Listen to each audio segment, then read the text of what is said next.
and welcome to day 3 of Can Month.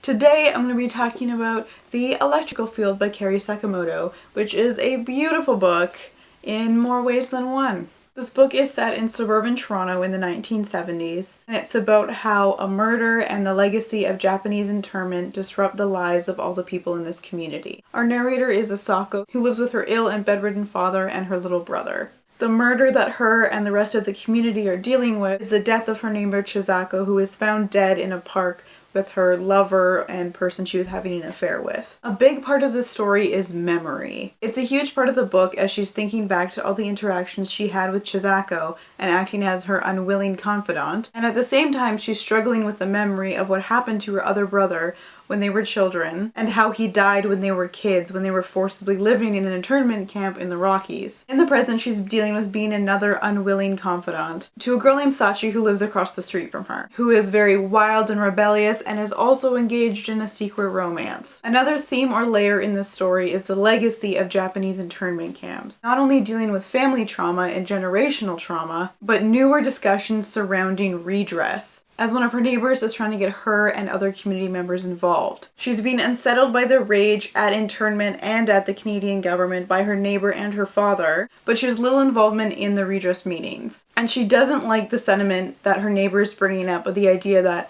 all Japanese Canadians need to stick together and fight the government collectively. All reviews about this novel describe the quietness of the writing, and the haunting, dark, and jagged undercurrents with the starkness of the landscape with the electrical field. And I think this idea is actually captured in Asako. She has a quiet and controlled presence. She tries to control what people see into her life. She's very controlling in her relationship with her brother. She's controlled in herself with how she interacts and presents herself to other people. And she doesn't know how to appropriately react when people aren't, especially with Chizako and Sachi. So we have Asako as a character who is exerting quiet control, and then we have all these undercurrents with redress of internment and the conflict between wanting to leave it alone and wanting to fight for justice. And also trying to make sense of what happened to Chizako and seeing the parallels between what's happening to Sachi and what happened to Chizako. Asako has all this internal turmoil that she's failing to control about the memory of what happened to her brother. So this book is really important because it talks about internment and other continued injustices. The internment of Japanese Canadians is one of those things that's briefly mentioned, and it's, asserted like, oh, that was so terrible that happened, that was awful that we did that,